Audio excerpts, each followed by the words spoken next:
Good evening. I'm Jean Rissover from the St. Genevieve Herald, and this is a special program brought to you by Channel 7, St. Genevieve's public television station. Tonight, Channel 7 will offer viewers a chance to ask questions about an important public project, the St. Genevieve County Community Center. With me this evening are representatives from the Community Center Board of Directors. To my far left is Mary Ann Dougherty, a member of the Community Center Board, and also the president of the Community Services Forum, the organization charged with handling money from the Bussin estate. Immediately next to Mary Ann is Steve Atz, a member of the 9-person board that was appointed by the County Commission earlier this year to spearhead the project. To my right, Ray Meikle, who is the treasurer of the Community Center Board, Bob Nugent, who represents a northern part of the county on that board, and Melvin Freelick of St. Mary, who is also a board member. The Channel 7 number for calling in your questions and comments is appearing on the screen now, and the panel's ready to hear from you. We'll ask callers to turn down their television sets as they make their call, and also, once the call is aired and you hear it stated, please hang up your telephone because that will free up the line for another caller.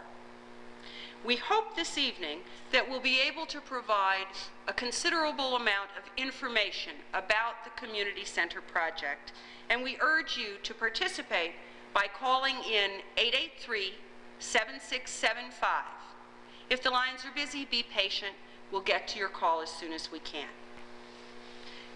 Until the first call comes in, it may be useful to review just how the project got this far.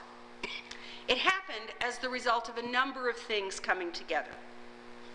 In 1995, St. Genevieve County Memorial Hospital and a number of other local agencies undertook a project that was called CHART, a large-scale county-wide effort to survey health and social needs here. CHART was an enormous success. Even before the survey data was in, it was clear that the citizens of this county were more than willing to talk about what they thought was right here and what they thought was wrong. And it seemed that for many, an item that was top of the list to be addressed was the lack of recreational opportunities for local youth. The high priority that was given that issue may have stemmed in part from suggestions from law enforcers that surfaced at that time that St. Genevieve County and its young people were facing bigger problems than anybody thought. Tensions in local schools indicated to some that gangs might be forming here. The city of St. Genevieve found itself considering additional restrictions at City Park because of reports of teenage drug and alcohol use there, as well as vandalism and some violent incidents involving teens. At about the same time, a series of meetings with local teen leaders gave them a chance to express their views, and almost all of them agreed on one thing. In St. Genevieve County, there's nothing for kids to do. As early as 1996, there was talk about building a recreation center to help meet that perceived need. And by March of that year, a committee had been formed to pursue the matter. County residents were later surveyed to determine what they wanted in such a facility, and the trustee of the Bussin estate made a major financial commitment to the project, contingent on county residents passing a tax to support the creation of a community center. The tax passed, and we were on our way. During the process, the idea of a recreation center for kids was expanded to address more broad-based community concerns. A community center, some believe, will make St. Genevieve more attractive as a location for new industries and stimulate the economy. Others say the center, if located in the city of St. Genevieve, may draw in new residents and reverse the population decline that municipality is experiencing. It all happened fast. As such things go, very fast. Less than 2 years after the idea first surfaced, county officials are now about ready to issue bonds for the project. The City of St. Genevieve seems ready to undertake a multi-million-dollar industrial and commercial development project connected with the site selected for the center. The county library has gotten on the bandwagon. Architects are working on the design for the building, and the community center board says construction could begin by spring of next year. Now members of that board are here to answer your questions or respond to your comments about the project. And until our first call comes in, I'd like to ask some member of the panel to talk a little bit about what the plans for the center look like right now. How do the plans that are included in the preliminary designs created by the architect combine with the plans that were called for by the feasibility study? We're going to have Mary Ann Dougherty and Melvin Freelix taking a look at some blueprints, very preliminary blueprints, I might say, and a rendering of the center that's been appearing on your screen. And they'll be telling us a little bit about what the various components of the community center are likely to be. Melvin? Okay, on the St. Genevieve Community Center drawing by Booker and Sorrow, we have a large facility with some of the points of St. Genevieve incorporated into the community center itself, like the bell tower, the predominant landscapes and architectural designs that is synonymous with St. Gen, the sloping roofs, the red tiles, and the shutters along the windows. We also have some even, what do you call, octagon or diagonal drawings or lightings that is significantly known in St. Genevieve. And this is the outer structure. This is the outer showing of the drawing by Lewis and Sauer. Now this will be a two-story facility, and it will normally start with three major entrances. One in the center where the courtyard is, one on the right side adjacent to the gym and the library, and one by the natatorium and the meeting rooms. Now if you'll take a journey with me into the facility from the natatorium entrance, you will come in, and on your left will be the natatorium where everyone will do their swimming and all of the things that you normally do in a swimming pool and a wading pool. If you immediately turn right to your staff rooms for the community service staff, you'll find several rooms that the staff will be housed in. The men's and women's toilets and the child area, where we will be able to provide child care. If you'll come down the hall, you will see that we'll have two meeting rooms.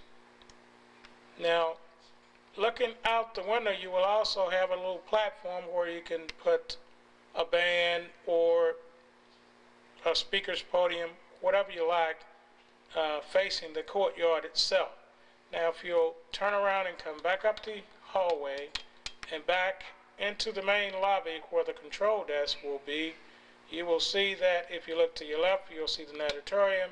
If you look to the right, you will see a two-court gym.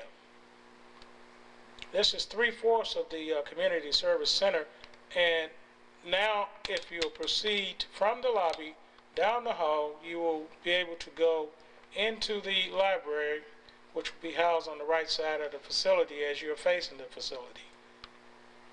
It will also have its own restrooms, office, and genealogy room adjacent to the main function area of the library. Now, if you look at this structure, you will notice that it is quite large on the first floors, and if you look at it facing the control desk, you can see quite a bit from this area. So if there's any problems or concerns that parents may have, they will notice that it can be monitored by the control desk very easily. Now, if you come up the stairs to the second floor, you will notice that there is, moving across to the second drawing, you will find that you'll have a walking track that goes around. And on your right, as you come around the walking track, you will find an aerobics room, a mechanical storage room, and an exercise room. You will be able to view the natatorium from these particular rooms on the second floor, and also look down off the walking track into the gymnasium. We will not have any facilities above the library or the meeting rooms on the far left side. So this is basically a sketch of our St. Genevieve Community Service Center as we have it drawn as of now. Thank you, Melvin and Mary Ann.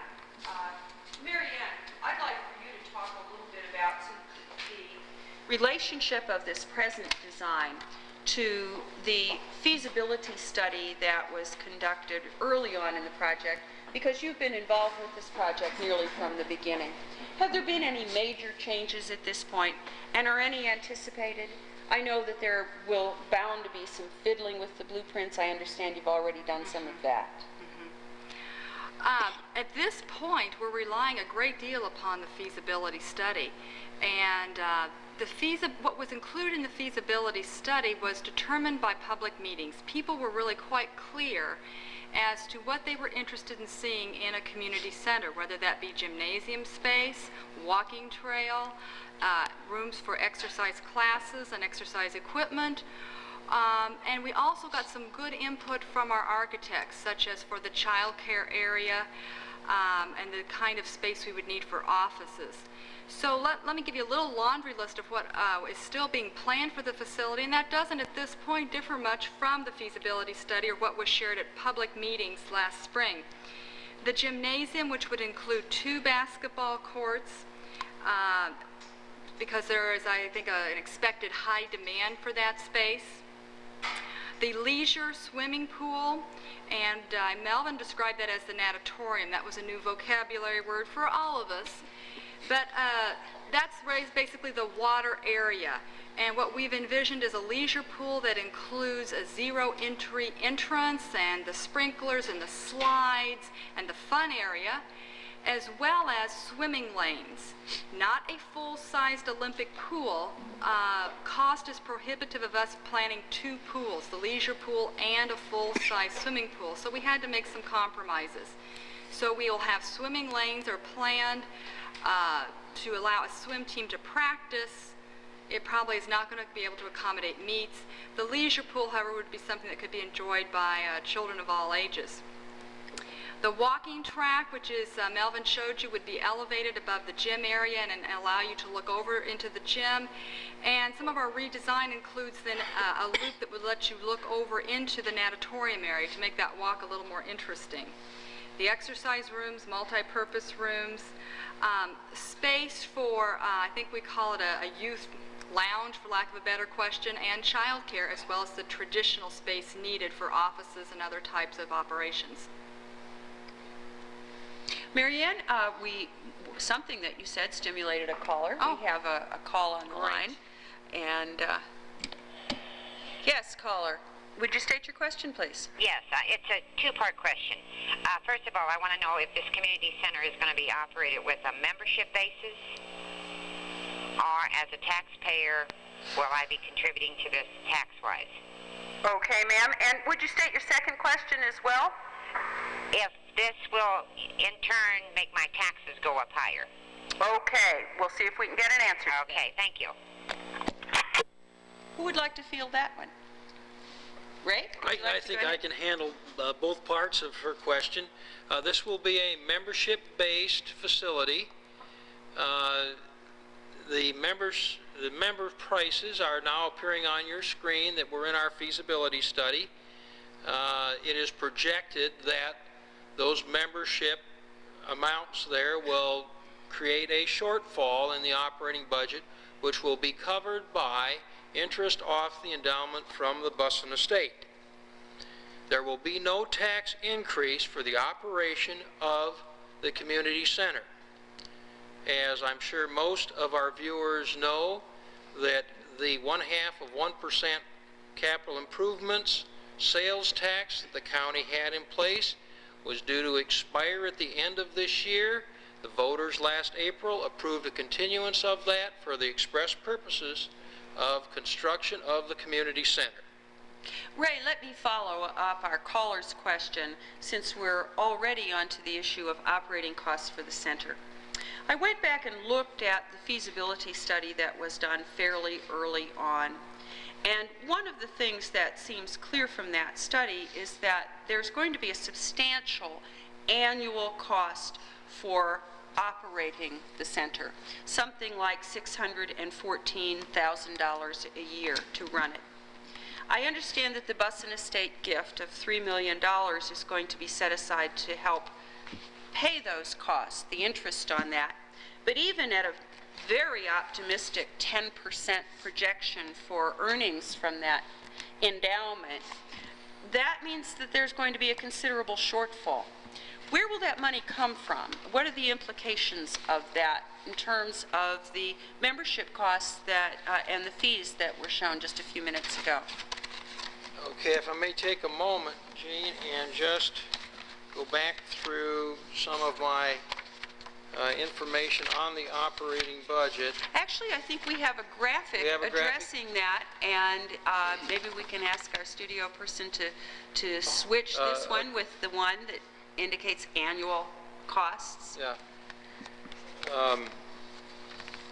It would have, from the information that we had in the feasibility study, they estimated about a $156,000 shortfall in revenues over expenses. If you take the Busson estate and you get of $3 million and invest that, I believe, at 5.25%, you basically come up with the 156 or $150,000 that'll support it. So those were my numbers that I've done on that that calculation. Okay, projected revenues you had there.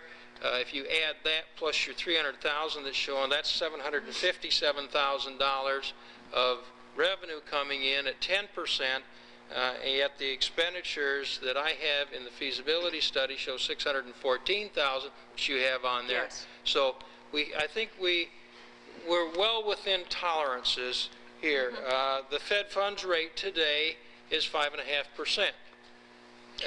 So it would appear that this is a pretty sound financial operation from the perspective of the operating finances. I'm going to follow up with just one quick question more on this, and then we do have another caller on the line. It appears that a very substantial part of the success of this project is going to have to do with utilization by the public. The number of memberships, the number of daily fees that are paid, the number of times per year that you can rent out space at the center and hold special events there. Because $475,000 in generated revenue from those kinds of activities does seem like a lot of money to most people. Yeah, I'm sure it does. It seems like a lot of money to me. The point here is that the feasibility study, in conjunction with Yarger and Associates, that we engaged Ballard King, or the Community Service Board, Ballard King.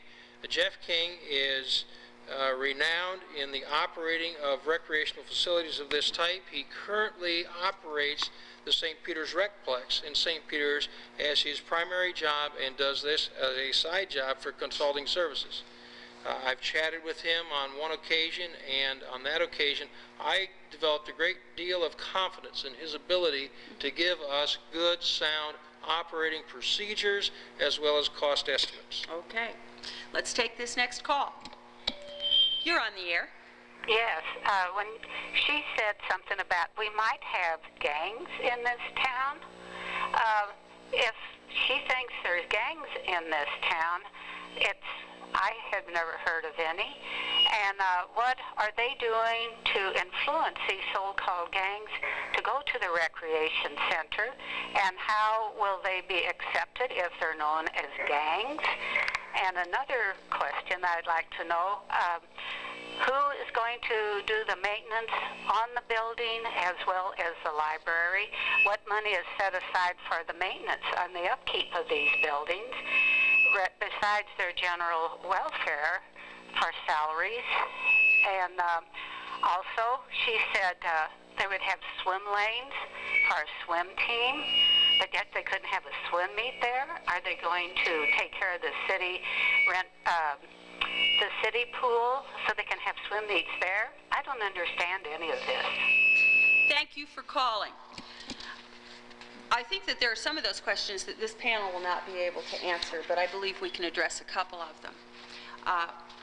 One of the reasons that the community center got on such a roll, I believe, was some concern expressed by some people in the community that there might be the possibility that gangs could come to St. Genevieve. I don't think anyone on this panel, at least, is suggesting that they're here, and we certainly don't want them. But I think the question of how we do get local teenagers to use this facility, what kind of programming is planned in order to entice them away from the city park, perhaps, and out of their cars and into the center, is a very good one.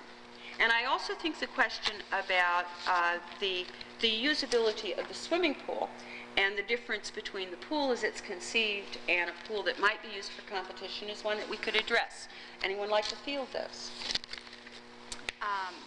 Well, since I was the woman who made the comment, not about the gangs, but I made the comment about the swimming pool, I'll address that question. As I understand from people who have coached swim teams, you have to have a full-size swimming pool facility in order to hold the meets. The most expensive space in the community center is the water areas, the pool areas. And there's only so much of those types of spaces that we can put in place. The swim lanes allow for individual swimmers to swim laps or practice to get ready for meets. Are there enough lanes available to hold a tournament or a meet? No, that's not planned at this time. But it is space that can be used for fitness swimming as well as the swimmers who want to practice to get ready for meets. I'd like to add something to that. Yes. We have a cross-country team, and we do not have a place for them to hold meets here, but they do go to other places. What that would be is just a place for them to practice, and so that they would be ready to go somewhere else. There's a lot of schools that doesn't have the full facilities, but they do participate in sports.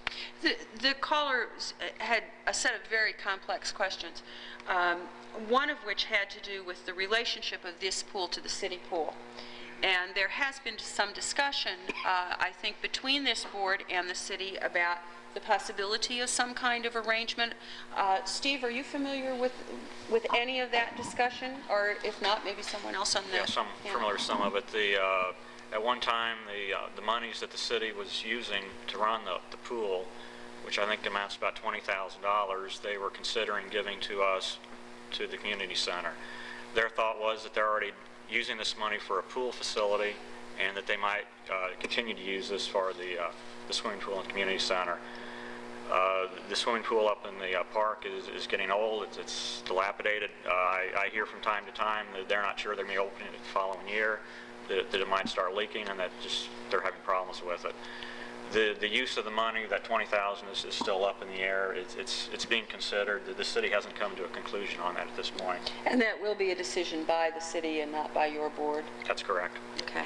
Gene, if I may, could I, for a moment, just comment on what I call youth activities rather than youth gangs. As an individual who has raised 3 children, I was involved in their youth activities for a number of years and stayed in youth activities well beyond their participation in their activities, both in our church and in our community. And it's clear to me that if you present an opportunity for young girls and boys to congregate in a very safe place, that you will not have any gang or drug activity in your community. I think that that's a view that is clearly shared by most of the residents of this county, and I think that that probably accounts for the overwhelming support for this project, because I believe that was one of the things that people were concerned about. But can we get a little more specific and talk a little bit about what kinds of programming for youth, other than just a building which has a neat swimming pool and some basketball courts, what kinds of things might be planned for that center to keep youth busy while they're there? Well, maybe what we need to do is define youth a little bit. Part of our revenue was based upon having after-school programming. And if you're defining youth as that grade school age child who parents don't really quite want to leave home alone yet, this provides those children a place that they could go after school. And sometimes those ages at 8, 9, 10, and 11 know they're not in gangs, but given too much free time that they can get into things that get parents concerned. You then go up into the older youth and what's available perhaps then for the middle school child as well as the high school student. We have built in a space that is, and I don't have the pictures in front of us anymore, that is in front of the control desk, that you would not have to be a paying member to use, that is, I don't like this word, but it's a lounge area, which would be an open area where youth could congregate. And we have considered putting in, and we need to get more input on this, different types of recreational equipment, like a pool table or video games or things where they can, be. They doesn't necessarily have to be structured activity. I think sometimes youth just want a place where they can go and call their own, and it's safe, and it's fun, and they can visit with their friends. We also have planned programs, but I'm cognizant of this little red flashing light, and wonder if you want to take that We call. do have another caller, and maybe we can get back to that and some of the kind of programming ideas you have for people of other ages as well. Caller, you're on the air. What's your question, please? Yes, you're talking about investing the money. I'd like to know where you invest money and get 10% return. Thank you. The 10% return that was shown on the graphic was a most positive, I suppose, best case scenario kind of thing. Ray, I understand that you have looked at this fairly intensively in terms of what the projections are. I think the feasibility study projection was 7%, something like that. What's realistic? To answer the caller's question directly, if you contact a broker and suggest a mutual fund which have returned better than 10% over the last good number of years, you might find an investment there. However, that's not the purpose of the community center fund. We intend, or I think that the people who will control that fund, which the community center doesn't control, the not-for-profit corporation that the funds will be sent to will control those funds, and they will be responsible for the investments. This is part of the community services form, so it's separate and distinct. My feeling is we'll take relatively risk of adverse investment profile. And I mentioned the federal funds rate. That is the rate that the U.S. government pays for its money on a day-to-day basis, and if that's at 5.5% today, the project from an operating standpoint still seems to be feasible. Okay, it's at really a very low point historically if you take a look at the last 5 years. I suppose that what the bottom line is that the lower the return in terms of the investments, the more participation is going to be required by the community in terms of generating fees and other kinds of revenues. Yeah, I don't think expenditures will go down. Right. That would be that would be contrary to inflation. But let me do say, I think the caller had a question about who's going to do the maintenance work. That was the earlier Travis. caller, yes. Right, and I know we've got another caller, but let me just say that part of those significant part of those operation costs are personnel costs, including a full-time person dedicated to maintenance and a maintenance, I guess, helper, so to speak. Some of these details, Mary Ann, are contained in the feasibility study that was completed in April, I believe, of this year. Right. Where can people take a look at that study if they want this kind of information? Well, we've had so many put out. I know that the county commissioners all have a study, University Extension has a study, all the board members here have a study, and we're all here to represent different townships. I mean, we're here to represent the people of the county of St. Genevieve. I, in fact, represent St. Genevieve Township. And we will be providing a list for viewers later in this evening of the names of the other members of the board who were not able to be here this evening. And we have another call. Caller, your question, please. Yes, first of all, this is Mary Okenfoos, and I just would like to say thank you for all of your hard work, all of you, that you've been putting in on this great project. I think it's going to be great for our community. And my question this evening is, and Mary Ann, you began to address it already, was do you have an idea, and maybe this is too far into the project to think about it, but about how many personnel you will have to employ for the community center? Thank you. Thank you, caller. Mary Ann, may I address that initially?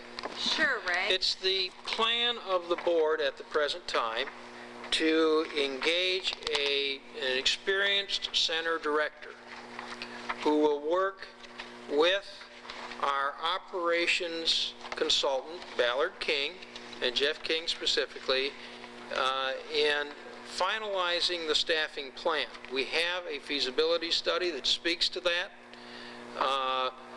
And that had, I think, 6 full-time employees That's correct. on staff, and for part-time employees, there were no indications of how many part-time employees. I think we do have a graphic on that, too. I don't know if we can get that up, but the part-time employees were calculated by hours. How many hours of people would we need someone at the front desk? How many hours of people would we need a lifeguard? Right. I guess, you don't have that graphic, No, we do don't you? have that. No. It's over No. here.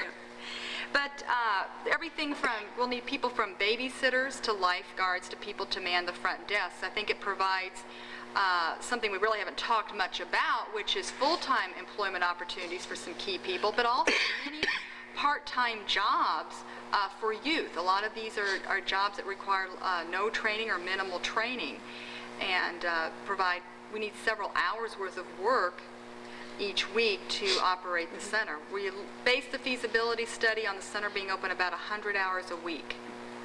Okay. We don't have a caller on the line, so I'm going to have an opportunity to ask a question about something that needs to happen before all these other things kick in, and that has to do with the actual construction of the center and the costs associated with that. I understand that the total cost for the project, including the library, which, as most people I think could tell from the blueprint, is an integral part of the design of the center. The total cost is now about $7.1 million. With the understanding that $3 million in busing money is going to be set aside as a kind of endowment to help operate the center, and about $6.75 million projected for the bond issuance for the project. I'd like for someone on the panel to talk a little bit about how this financing is going to work. Oh, you're looking at I'm me. looking Okay, at Ray Tina. because I know I'd be more that than he, happy to address that. at the last community center board meeting, did talk about Right. bonding some. Myself and 3 other individuals have been asked by the county commissioners to assist them in looking at the funding for the project and helping them reach a decision with respect to issuing the bonds. And they are looking at those proposals now. We've had meetings, and it's not this forum to give you any details with respect to that. The numbers that are shown on the screen do show that there is a difference of about 175,000 or so, whatever it is there. That's an issue we're going to have to address in this project. We either have to increase the amount of funds that we get from the county or cut back on the costs, okay? We don't have a final design. We're probably at least 4 to 5 months away from a bid process after we get the design, and it'll be those issues that'll have to bring the two together in that regard. So, you know, as I look at the project, yes, we have a difference, but I don't think it's an insurmountable difference at this time. Ray, one of the things that's being considered, asking the county to increase the amount of bonded indebtedness they're willing to take on from that early projection of 6.75 to something higher. It would seem to me, at the low nominal interest rates that are in the marketplace today, that it benefits the county and the residents here to have the county to incur an indebtedness that builds them a quality facility. The question will be whether or not this projected sales tax revenue can support an increase in the bond amount. And that will be a decision, as the city pool decision is one made by the city, that will be made by the county That's court. correct. It has to be made there. Let me follow up a little bit with another question about financing that is specific to the library.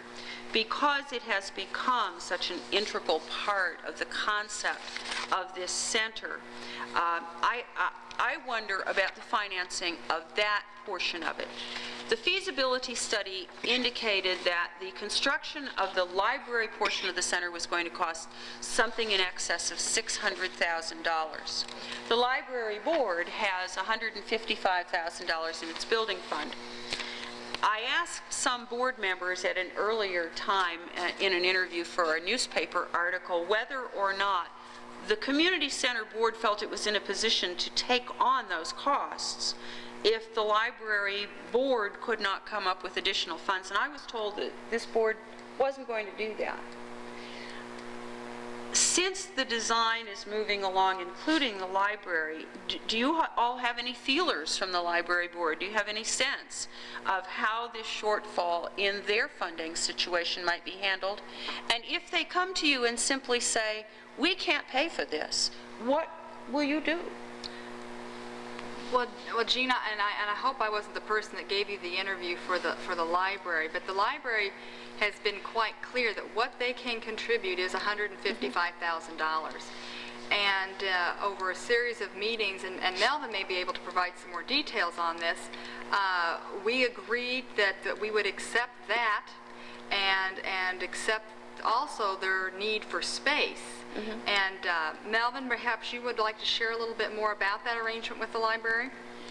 Well, basically, the $155,000 that will be given to the Community Center Board from Ozark Regional Library will be an integral part of constructing the library, but the actual construction will take on the whole Community Center Board. And me and my cohorts on the library committee are looking at different government grants and other stipends and ways of trying to come up with some additional funds to offset that shortfall. That's basically what we're doing, but other than that, that's all we can tell you right there. But there's nothing in the bank at this point in terms of that? No. Okay. We will be charging the libraries will be paying rent on the building. If they paid the full construction cost, then there would be no rent collected. So we were looking at that partially to offset the lack also. Yeah, I understand that rent is presently set at about $1,500 a month. Is that correct? That's correct. Yeah. That's right. Okay. With an inflation, with it indexed to the revenues that they collect. So as more revenues from the county taxes go up, the library tax goes up, their rent will be adjusted accordingly up. We will get our fair share to recover the cost of construction. We're basically making a loan to them. We have another call. Does that mean that at the end of some period, they will own that portion of the building? No. Okay. It is a lease. We're leasing that space. Rather than a loan, it is a Rather than a lease. loan, right. So the community center funds are actually constructing all but at this point, $155,000 worth of the library space. Is that correct? That's a correct way to look at And it. that was the terms that they agreed to participate with us. Okay, let's take this next call. Caller, you're on the air. Yes, I have one question. How come it seems like the community board up there is wanting the King property when everybody I've talked to in St. Genevieve thinks that it's too much to be paid for? Okay, thank you for your call. Location, location, location. That's been an issue almost since the beginning on this project, and let me expand on that question a little bit. It isn't until tomorrow night that the City Council will actually take its first vote on the tax increment financing district amendment. That is expected to pass at the City Council level, but there has been some discussion about what might happen if something went wrong somewhere along the line and the TIF district, which will contain the property known as the Keene Farm that the Community Center Board is going to buy, what should happen if for some reason that isn't available? So if you talk about two things, maybe review a little bit the location selection issues and talk about what if it's a worst case scenario and that land either doesn't become available or acquisition would delay the project so much that it wouldn't be feasible. Location, location. Then we would have to drop back to one of our other locations. So far, we're all in agreement, I believe we're all in agreement that King property is the best place for it. It will showcase the community as you come in on 32, and it's out there where the city can go ahead and grow that direction. You know, there's been several other places in our feasibility study, and as of now, with King property, with getting utilities out there, it's going to be the #1 location. The feasibility study shows a figure of about $180,000 for land acquisition, and those total construction cost figures are based on that assumption. That works out on a 20-acre tract to about $9,000 an acre. The City of St. Genevieve, however, in proposing its TIF district amendment and its industrial park and commercial park development, has indicated, or at least Chauncey Buckheit, who has been working on it, has indicated a couple of times that the cost of that land is likely to be somewhere in the range of $20,000 to $25,000 an acre. Has a price been agreed on between the Community Center Board and the city, and what is that price per acre? You want me to answer that? We we are not buying it by the acre. We have so much in our budget, based upon the feasibility study, for land and its development, and that figure is $250,000. So what we have in preliminary discussions with the city said what we're interested in is for that price, 20 acres, and that has to include having utilities up to the site and access and a road from 32. That's the minimum that we get for that amount of money. Okay, so you it's have not just land. You have a firm commitment then from the city for that $250,000 I believe it's a verbal commitment at this time. We don't have anything in writing. Probably legally they cannot make such a commitment at this time, I would guess. I would think that would be wise on their part. And I would also like to state, I don't believe that the price per acre was included in the feasibility study. There's a certain amount of those details that because those negotiations are ongoing that we can't comment on. It was not a price per acre, Mary Ann. The feasibility study states, however, that $180,000 is set aside for land acquisition. Right, that's in our budget, and Yes. that would have been no matter That's what in your site budget, was selected. yes. So that has now been changed, and some of the money that's part of the development budget is included in that $250,000. So do you all feel like you're pretty much on track with that original estimate? We have not increased the cost that was determined in the feasibility study. We have reallocated where it was going to be spent. All right. Spending more on land, less on development of that land. Let's take this next call. You're on the air. Yes, as a senior citizen on a limited income, how do I get out to the library if you put it out on 32, which is the most dangerous road in the community? Thank you, caller. There are really two questions there, I think. One has to do with the location of the library out on Highway 32, but the other has to do with Highway 32 as a site. And one of the conditions that was placed on that site, which, by the way, I guess received a very high ranking in the feasibility study, one of the conditions, however, that was indicated in that study was that it would be necessary to create better pedestrian access to that site if the community center were to be located there. And we recently heard from the St. Genevieve City Police report from the Highway Department indicating that that section of Highway 32 is a place where there are a very large number of accidents. I think that was at about 3 meetings ago at a city meeting. How far along are you in determining whether or not there is going to be additional access, either for pedestrians or a bike trail, whatever, to that Highway 32 site? Where will it be from and to? And how does that fit in with the city's plans for developing that land? I can answer that. In regards to pedestrian access, first of all, on behalf of the city, Chauncey Buckeye with Southeast Regional Planning and Development has submitted a grant to the Missouri Highway Department. And this grant was submitted in September, and we expect to hear soon. We haven't heard yet if it's been approved or not. But, and this is some wording I got specifically from them, it would provide the funding for a walking/bicycle trail to the community center from the inside road of the project. That's on the other side of the property, with 32 being one side, framing one side, and M Road framing the other. This route would connect sidewalks currently along M Road with the proposed sidewalk leading to the community center. So that handles one of the concerns, which is a little bit of the pedestrian access. When the city limits have already been expanded to Schultz Lane as a part of the annexation process needed to expand the TIF. And what the city has told me is that they anticipate now a reduction of the speed limit similar to what it is on Center Drive/4th Street, which is around 30 to 40 miles an hour. And we feel like the reduction of the speed limit on that strip will make it something that is less dangerous or less intimidating, especially to senior citizen drivers.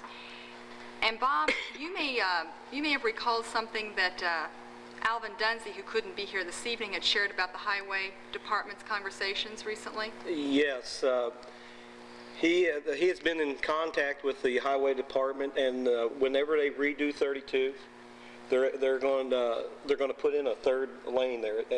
If we have that community center there, they're going to put in a third lane, and have no cost to us. And that's in addition to the widening of the road and the adding of shoulders. Yeah. So 32, when this is all done, should be a much safer road than it is now. In terms of the road connecting M Road and Highway 61, would that be, and you may not be able to answer this because this is part of the city's plan, would that road also be serving the proposed industrial complex? I think the full application of that road is probably something that the city should answer. Because what we were interested in is a biking area, pedestrian walkway, and that's included in part of that plan. And I'm assuming will be maybe adjacent or maybe separate, so that kids would not necessarily be riding their bikes down a road being used by truck traffic, which I think is maybe where your concern is. Is there any, has there so far been any coordination between this board and the city in terms of the timing of these two projects? The TIF plan is ready to be voted on, as we indicated earlier. The city's comprehensive plan was just adopted by the Planning and Zoning Board.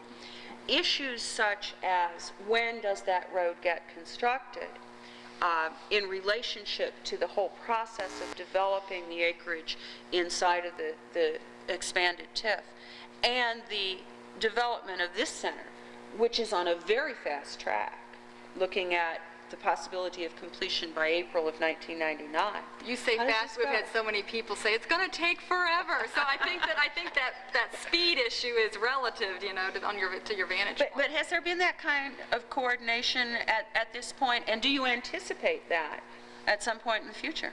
I think we anticipate it. Everybody has their relative sensitivity with regard to these issues. Nothing's moving fast enough, okay? Once the voters accepted the idea, I'm sure they wanted a facility put up as quickly as possible. And I think our board is committed to that because, yes, you're right. We want to get this project going in and get the ground broken and get it up so that when the May of 1999 or April of 1999 rolls around, we'll have a facility to operate. But has there been discussion with the city of a schedule for extending the water and sewer, building that road? There have been discussions. They're aware of our timeline, and because that's obviously a concern. Can they put things in place that's consistent with our timelines? Because the two have to they are meet. closely intertwined, Yeah. the two projects. Yeah. And the I city's think not they're- indicated a problem. I think there has been mention that ours, the water and sewer will be run there first, you know, to the community center. Then they'll work on the rest of it as they go. Okay. All right. Let's get back to the caller's real question is Yes. how does the senior citizen get to the community? It's an unanswered question at this time. However, I think we do have transportation facilities in the county that are reasonable for our elderly residents that could be made available. This is a county facility. We have to consider the needs of all of our county residences. Does it perhaps mean that we're going to have to be a little more creative in terms of cooperation between the school district and the bus service and SMTS and all of the organizations in the community if we are to achieve maximum utilization of this facility? I would hope all those organizations would cooperate with the success of this facility. We're drawing close to the end of our hour, and we do not have another caller on the line. What I'd like to do is, starting down at Melvin Freelix's end of the table, give each of you a chance to say something in summary as we close out this hour, which I hope the viewers have found as informative as I've found it. Melvin, anything that you'd like to say? Are we going to answer the caller? We do have a last call. Yes, caller, you're on the line. Yes, ma'am. Do you have to be a member or have a membership in order to go swimming? And if you aren't a member, do you have to pay like so much in order to go swimming or use facilities? We'll get you an answer for that. Thank you. There are several different options there. You can be a member, pay full membership. You can come and pay a fee, which is up on the screen now. There's also, we're considering having, giving you selling you a card that gives you 20 admissions, and it's at a 25% discount. So if you don't want to pay the full annual fee and just think you'll go a few times a year, that would be another option. We had a blinking red light for a moment, but it went out. Was that another call, studio? No. Appears not. Okay. All right. Now we'll go to our panel and ask for a few words of summary if you wish to give them. Melvin, we'll start with you.